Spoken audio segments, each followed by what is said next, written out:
Hello and welcome to Just Have a Think. My name's Dave Borlace, and over the past few weeks I've been on a bit of a mission to understand some of the science behind the climate change headlines, and also to discover how I can make changes in my own lifestyle to reduce my environmental impact. I've also been taking a look at the effect that the fossil fuel producers and the big industries like cement and steel have been having on our environment. But lurking in the background, and arguably even more impactful, is the way we utilise our global land resources for food production. Mega livestock farming is by far the worst in terms of land and water use and greenhouse gas emissions, but one non-animal foodstuff seems to be constantly in and out of the news for its negative impact on the climate and environment, and that foodstuff is palm oil. Now this is yet another area that I've got very little knowledge of, so I thought it was high time that I found out all about it. Palm oil is grown in humid tropical areas of the world, including Africa and the Americas, but about 85% of it comes from Malaysia and Indonesia. On the face of it, it sounds quite innocuous. It certainly isn't made out of any animals, dead or alive, and it's used in thousands of everyday products from biscuits and chocolate to shampoo. It's also used to fry fast food and as a biofuel for cars and trucks in many parts of the world, particularly the developing world. It's proven to be effective, safe and extremely production efficient.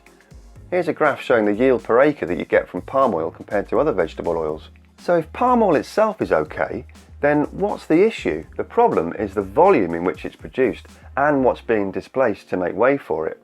Tens of millions of tons of palm oil is produced annually, accounting for over 30% of the world's vegetable oil production. According to the World Wildlife Fund, an area the size of 300 football fields of rainforest is cleared every hour to make way for palm oil production. Rainforests are a massive carbon sink and provider of oxygen.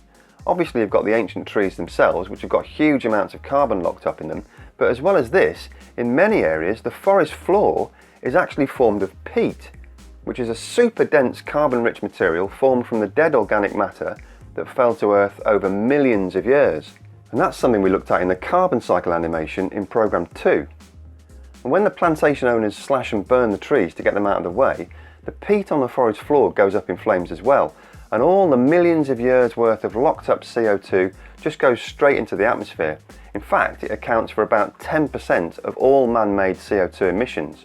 And there's so much energy locked up in that peat that some of these fires are still smouldering after several years.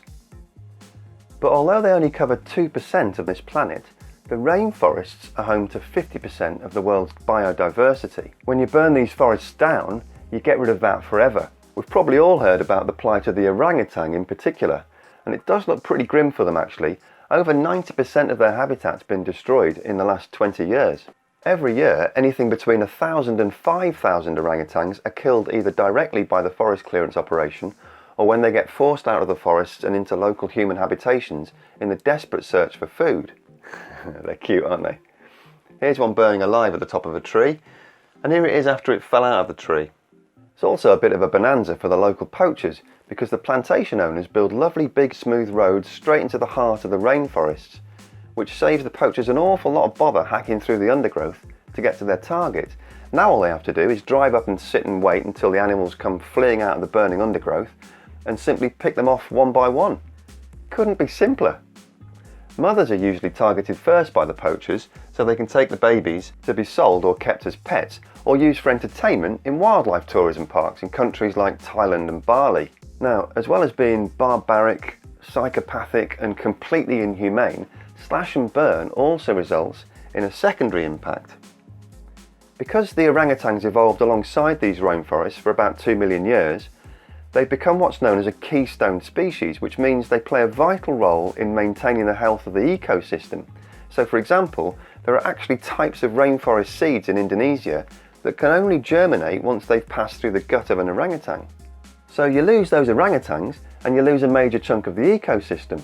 If they keep being killed at the current rate, then orangutans will be extinct sometime in the next 10 years or so. Now, the palm oil industry says they bring jobs and development to hundreds of thousands of poor rural people in Malaysia and Indonesia. But these plantations are systematically destroying the rainforests that those local people depend upon, so they often find themselves with no choice but to work on the plantations themselves. Child labour is part of the mix too. These kids have to weed the fields and collect the heavy fruit from the plantation floor. Back-breaking work, Add in heat exhaustion and the cuts and bruises that these kids get from the thorns on the oil palms, and you've got quite a recipe for large-scale chronic injury. Well, okay then, said the palm oil industry about 15 years ago. We'll set up a system of certification of sustainability to prove that we can do all this stuff responsibly. And so the Roundtable of Sustainable Palm Oil was set up in 2004. Many people feel that this widely accepted certification scheme has got the potential to prevent deforestation in the industry. On the other hand, many environmental groups believe that sustainable palm oil is nothing more than a greenwashing scheme. And actually, it is true to say that RSPO standards don't ban deforestation or the destruction of peatlands for the development of oil palm plantations. 20 years ago, I was working as a product developer for a well-known UK home furnishings company, and we visited Indonesia several times to buy teak garden furniture. At that time, the Forest Stewardship Council, or FSC, was a relatively newly set up body created to ensure what was called a traceable chain of custody for tropical hardwoods, particularly teak, from plantations all the way through to the retailer, very similar to what the RSPO has been set up to do with palm oil. On one visit, our quality control manager and I asked to go and visit the plantations in Peron Peratani up on the island of Java. Our agent in Jakarta, who happened to be a British expat, said that the plantation wasn't going to be working on the day of our visit due to a religious holiday. But our QC manager pointed out that we hadn't actually clarified a date for the visit yet. The agent looked at us with a wry smile and said, "It doesn't matter which day you choose. The plantations won't be operating on that day due to a religious holiday." It's this kind of insidious corruption that's just a way of life in Indonesia and many other countries around the world, often carried out with a smirk and a greasy handshake. As recently as this year, 2018, Greenpeace has announced it will no longer be affiliated with the FSC because it can't be confident in its ability to assure the supply chain of these timbers. So here's the big question. What's the solution? Any solution will have to be able to meet the global demand of a rising population, which means it'll need all the available land in all the right climates. It'll have to be affordable and acceptable to buyers and consumers and governments. And of course it needs to be sustainable from a production and health point of view. Using an alternative organic oil will most likely cause just as many, if not more, environmental issues due to the relative inefficiency of yield that we looked at earlier. So how much of this stuff do we really need? It's probably not necessary in a lot of products, and there are more and more alternatives coming to market that don't use palm oil. But labelling has always been a big problem. Since 2014, it has been illegal for palm oil to be described under the umbrella term of vegetable oil, and similar legislation does exist in the States. But there are still loads of different names for it on product packaging, which makes it hard for consumers to choose. Here's a list of commonly used names. In January, the EU said it will ban the use of palm oil as a biofuel for vehicles, a move which has sparked outrage from Malaysia and Indonesia. On a much more positive note though, there have been some very encouraging results coming from a technology called algaculture. Wikipedia tells us that algae fuel, algal biofuel or algal oil is becoming an alternative to liquid fossil fuels and vegetable oils, and several companies and government agencies are funding research to make this technology commercially viable.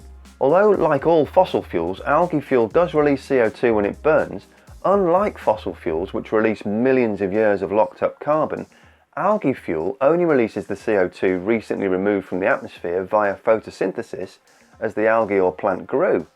This stuff can be grown with minimal impact on freshwater resources, it can be produced using salt water or even wastewater, and it's completely biodegradable. Right now, it costs more than other biofuel crops because of the high capital and operating costs as it gets established, but it looks like it's got the potential to yield anything between 10 and 100 times more fuel per unit area. The US Department of Energy, no less, estimates that if algae fuel replaced all the petroleum fuel in the United States, it'd need about 15,000 square miles of land, which for eutectic types is 39,000 square kilometres. That's less than 1/7 of the area of corn that was harvested in the United States in the year 2000. In the meantime, one relatively small UK supermarket chain has taken a brave position of ethical leadership when it comes to palm oil, and that company is called Iceland. This is me arriving in West Kalimantan in Borneo, the front line of the palm oil industry. We went expecting to see some palm oil plantations and some forest clearance, but nothing prepared me for the industrial scale of what we saw. We witnessed an environmental disaster zone. We saw illegal deforestation, the devastation wreaked by forest fires, displaced communities, and animals being killed and brutalised. I do believe there is a role for palm oil, but having seen the devastating impacts firsthand, it cannot carry on like this. Until such time as the big corporations can prove zero deforestation, I've made the ethical decision for Iceland to say no to palm oil. For taking that stance and leading the way in ethical mass market retailing, Iceland's Managing Director Richard Walker gets a place towards the top end of our Muppet Genius board. So did we all stop using this product and let the market decide? What's your view? Leave your feedback in the comments section below. That's it for now. Don't forget to hit the red subscribe button if you haven't already done so, and click the bell to make sure you get notified when a new programme comes out. As always, thank you very much for watching, have a great week, and remember to just have a think. See you next week.